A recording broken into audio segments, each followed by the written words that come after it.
श्री स्वामी समर्थ. हे संकेत दिसत असतील तर तुमची चांगली वेळ येणार आहे. आजच्या व्हिडिओमध्ये मी तुम्हाला चांगली वेळ येण्यापूर्वी देव आपल्याला कोणते शुभ संकेत देतात याची माहिती देणार आहे. आपल्या प्रत्येकाच्या जीवनामध्ये दररोज काही ना काही घटना घडत असतात, पण काही घटना आपल्याला शुभ संकेत देत असतात. आपल्याला बराच वेळ ते कळत नाही, तर त्याच गोष्टीची माहिती मी तुम्हाला आजच्या व्हिडिओमध्ये देणार आहे. या व्हिडिओला सुरुवात करण्यापूर्वी सगळ्यांनी कमेंटमध्ये श्री स्वामी समर्थ नक्की लिहा. चला तर मग व्हिडिओला आपण सुरुवात करूया. या सजीव सृष्टीमध्ये जन्म घेणाऱ्या प्रत्येक व्यक्तीच्या जीवनामध्ये वेळेला खूप महत्त्व आहे. कधी कोणाची चांगली वेळ चालू असते, तर कधी कोणाची वाईट. कधी कधी आपण सुद्धा मोठ्या रुबाबात म्हणतो, बघा, अरे तू थांब, माझी सुद्धा कधी ना कधी वेळ येईल. आज तू माझ्यावर हसतो, आज तू माझ्यावर हसते, पण उद्याचा काळ माझा असेल, उद्याची वेळ माझी असेल. या वेळेला कोणाचंही बंधन नाही. वेळेसारखा मोठा गुरु या जगामध्ये कोणताच नाही. कितीही श्रीमंत व्यक्ती असेल आणि त्याच्यावर जर वाईट वेळ आली, तर या वेळेसमोर या व्यक्तीला सुद्धा झुकावेच लागते. आजवर तुम्ही सुद्धा कितीतरी लोकांना बघितलं असेल. किती लोक श्रीमंती करून गरिबीकडे आलेली आहेत, आणि काही लोक जे खूप गरिबीच्या परिस्थितीमध्ये होती, तर ती आजसुद्धा मोठी झालेली आहेत. मग आपण सुद्धा म्हणतो की वेळेपुढे कधीच कोणाचं काही चालत नाही. एकेकाळी या लोकांचं काय थाट होता, आणि आज बघा यांच्यावर काय वेळ आलेली आहे. थोडक्यात काय, अशी कोणतीही व्यक्ती नसते ज्याचं बालपण, तरुणपण आणि म्हातारपण हे सारखंच असतं. कधीकधी एखादी व्यक्ती बालपणात खूप कष्ट करते, पण त्याचं प्रौढपण खूप मजेत जातं. ज्याचं बालपण खूप आनंदात मजेत गेलेलं असतं. काही व्यक्तींच्या बाबतीत असं असतं की त्यांनी ही गोष्ट मागितली आणि ती त्याला लगेच मिळाली. पण कधीकधी या व्यक्तींच्या बाबतीत असं होतं की त्यांचा उतार काळ हा खूप कष्टाचा जातो. यामध्ये प्रत्येक व्यक्तीचा बालपणाचा काळ जर सुखाचा गेलेला असेल, तर उतार काळ हा वाईटच जाईल असं काही नाही. याला काही अपवादसुद्धा असू शकतात, पण तेही क्वचितच. आपण कितीतरी श्रीमंत व्यक्ती बघतो, त्यांचे बालपण खूप कष्टामधील, दुःखामधील गेलेले असते. म्हणजे थोडक्यात काय, आपल्याला कधी सुख, कधी दुःख हे पचवावंच लागणार आहे. प्रकृती तुम्हाला नेहमी काही ना काही संकेत देत राहते, ज्याद्वारे तुम्हाला तुमच्या जीवनामध्ये येणाऱ्या चांगल्या घटनांचे संकेत मिळत राहतात. तर या गोष्टी कोणत्या, हे जर आपण काळजीपूर्वक लक्ष दिलं आणि इशाऱ्यांना समजून घेतलं, तर नक्कीच तुम्हाला समजून जाणार आहे की तुम्हालाही शुभ संकेत मिळालेले आहे. तुमची जी वाईट वेळ होती ती आता संपत आलेली आहे. दुःखाचा नाश आता होणार आहे आणि तुमचा चांगला काळ हा सुरू होणार आहे. तर यातला सगळ्यात पहिला शुभ संकेत म्हणजे जेव्हा तुम्ही देवाजवळ दिवा लावत असता, मग तुम्ही सकाळी लावा किंवा संध्याकाळी लावा, पण या दिव्याच्या वातीत जर फूल तयार झालं, म्हणजे दिव्यामध्ये जर फूल तयार झालं, तर तुम्ही समजून जा तुमची जी काही वाईट वेळ होती ती आता संपणार आहे. तुम्ही देवाजवळ जी काही प्रार्थना केली होती, तुम्ही जी काही इच्छा देवाजवळ दररोज मागत होतात, ती आता पूर्ण होण्याची वेळ आलेली आहे. तुमची प्रार्थना देवाजवळ पोहोचली, आणि म्हणूनच या दिव्यामध्ये फूल बनलेलं आहे. कारण प्रत्येकजण दररोज देवाजवळ दिवा लावत असतो, आणि तुम्ही सुद्धा दररोज देवाजवळ दिवा लावत असता, पण दररोजच्या दिव्यामध्ये फूल तयार होत नाही. अशी कधीतरीच वेळ येते, तेव्हाच दिव्यामध्ये फूल बनतं. दररोज कोणाच्याही दिव्यामध्ये फूल बनत नाही, हे लक्षात घ्या. आणि जेव्हा असं तुमच्या दिव्यामध्ये फूल बनेल, तेव्हा तुम्ही समजून जायचं आहे की तुम्ही देवाकडे जी काही इच्छा मागितली आणि जी काही प्रार्थना मनोमन तुम्ही देवाजवळ करत होतात, ती आता पूर्ण होण्याची वेळ आली आहे. तुमचा वाईट काळ हा आता संपणार आहे, आणि तुमची इच्छा जी आहे ती देव पूर्ण करणार आहे. तर तुमच्या दिव्याच्या वातीमध्ये कधी फूल बनलेला आहे का, हे मला कमेंट करून सांगायला विसरू नका. आता आपण पुढचे चिन्ह पाहूया. यानंतरचा दुसरा संकेत म्हणजे कधी-कधी आपण सकाळी उठलो की आपल्याला खूप फ्रेश आणि खूप उत्साही वाटतं. आपल्याला अचानक आनंदी असल्यासारखं वाटतं. बघा, दररोज आपल्याला असं वाटत नाही की उठल्या-उठल्या आपल्याला खूप फ्रेश वाटते. कधी-कधी आपल्याला अंथरुणामधून सुद्धा उठावंसं वाटत नाही. पण कधी जर तुम्ही उठले आणि तुम्हाला खूप फ्रेश, उत्साही वाटत असलं, अचानक तुमच्या चेहऱ्यावर एक वेगळ्याच प्रकारची चमक, एक वेगळ्याच प्रकारचा उत्साह जर तुम्हाला दिसत असेल, तर तुम्ही जे काही काम त्या दिवशी हातात घेतलेलं आहे, ते पूर्ण होणार आहे. त्या कामामध्ये तुम्ही सफल होणार आहात. तर हा एक तुमच्यासाठी शुभ संकेत आहे, असे तुम्ही समजून घ्यायला हवे.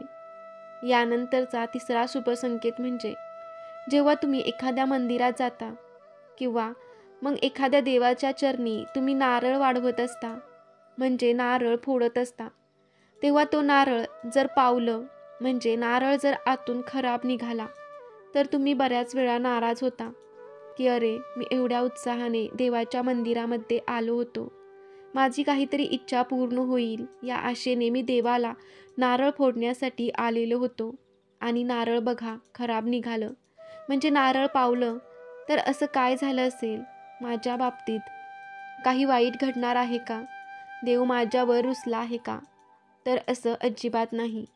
जेव्हा असा नारळ पावतो, तेव्हा घाबरून जाण्याचं काहीच कारण नसतं. याचा अर्थ असा असतो की तो जो प्रसाद आहे, तो देवाने स्वतः खाल्लेला आहे. म्हणून तो नारळ खराब निघतो. म्हणजे दुसरं कोणी तो प्रसाद खाऊ शकत नाही. तो संपूर्ण नारळ भगवंताला अर्पण करण्यात येतो. सोबतच याचा दुसरा अर्थ असाही होतो की तुमची इच्छा जी आहे, मनोकामना आहे, ती लवकरच पूर्ण होणार आहे. देवाची पूजा करताना तुमची जी इच्छा असेल ती नक्कीच पूर्ण होते. यापुढे तुमच्या पूजेचे नारळ जर खराब निघाले तर तुम्ही दुःखी होऊ नका. उलट आनंद माना की भगवंत आपल्यावर प्रसन्न झालेले आहेत व त्यावेळी तुम्ही तुमच्या मनामध्ये जी काही इच्छा आणाल ती तुमची इच्छा लवकरच पूर्ण होणार आहे. तुम्ही जर देवाच्या मंदिरामध्ये गेला आणि एखाद्या पूजेमध्ये नारळ फोडलं, म्हणजे नारळ वाढवलं आणि खोबरे जर व्यवस्थित निघालं, तर तो जो प्रसाद आहे तो एकट्याने न खाता सगळ्यांना वाटावा. शक्य झाल्यास मंदिरामध्ये जाऊन तो प्रसाद तुम्ही, जे लोक तुम्हाला मिळतील, जी फक्त तुम्हाला मिळतील, त्यांना तुम्ही तो प्रसाद वाटावा. असे केल्यामुळे तुम्हाला पूजेचे पूर्ण फळ मिळते. यानंतरचा पुढचा शुभ संकेत असा की जेव्हा तुम्ही सकाळी किंवा कोणत्याही वेळेनिमित्त, काही कामानिमित्त, कशासाठी का होईना घराबाहेर पडता आणि तुम्हाला एखादा सफाई कर्मचारी साफसफाईचे काम करताना दिसतो किंवा एखादी व्यक्ती तुम्हाला झाडू मारताना दिसली, तर तुम्ही समजून जायचं आहे की तुमची जी अडलेली कामे आहेत ती पूर्ण होणार आहेत. हा तुमच्यासाठी शुभ संकेत तुम्ही समजून घ्यायला हवा. यानंतरचा पुढचा शुभ संकेत असा, जेव्हा एखादी स्त्री तुम्हाला डोक्यावरून पाणी वाहताना दिसते, जेव्हा तुम्हाला अशी भरलेली घागर दिसते, तेव्हा तुम्ही समजून जायचं आहे की तुमच्या आयुष्यामध्ये आता धनलाभ होणार आहे. तुम्हाला कोणत्या का होईना मार्गाने आता पैसा मिळणार आहे. तर पाण्याची अशी भरलेली घागर दिसली, हा सगळ्यात मोठा शुभ संकेत मानला जातो. यानंतरचा पुढचा शुभ संकेत म्हणजे बऱ्याच वेळा आपण आपल्या स्वयंपाकघरामध्ये चुलीवर किंवा गॅसवर दूध गरम करायला ठेवतो. चुलीवर ठेवलं असेल तर आपण त्यातला जाळ मुद्दाम कमी करून ठेवतो किंवा गॅसची फ्लेमसुद्धा एकदम कमी ठेवतो की कमी गॅसवर हे दूध एकदम चांगले आणि खरपूस तापले पाहिजे आणि आपण आपल्या दुसऱ्या कामासाठी निघून जातो. एवढी सगळी काळजी घेऊन सुद्धा दूध जे आहे ते उतू जाते आणि मग आपण टेन्शनमध्ये येतो की आता ही चूल जी आहे ती सगळी खराब झाली, की मग गॅस आहे तो सगळा खराब झाला.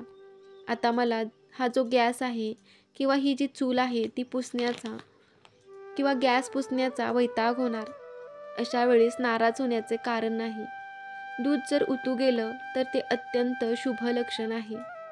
थोडक्यात काय, तुमच्या भविष्यामध्ये एकदम चांगल्या अशा घटना घडणार आहेत. शुभ घटना तुमच्या भविष्यामध्ये आता घडणार आहेत. मी बऱ्याच वेळा बघितलं असेल की जेव्हा आपल्या घराची वास्तू शांत असते तेव्हा चुलीवर किंवा गॅसवर जे पंडित लोक असतात ते आपल्याला दूध उतू घालवायला लावतात. तर दूध तेव्हा उतू जातं तेव्हा आपल्या घराची भरभराट होते, आपल्या घरामध्ये बरकत येते असं म्हटलं जातं. त्यामुळे तुमच्या स्वयंपाकघरामध्ये कधी जर दूध चुकून उतू गेलं तर त्यावर नाराज होण्याचं कारण नाही. हे तुमच्यासाठी शुभचिन्ह, शुभ संकेताचं लक्षण आहे. अजून तुम्हाला कोणकोणत्या गोष्टीमधून दररोज शुभ संकेत मिळू शकतात याबद्दलची माहिती आता आपण जाणून घेऊया.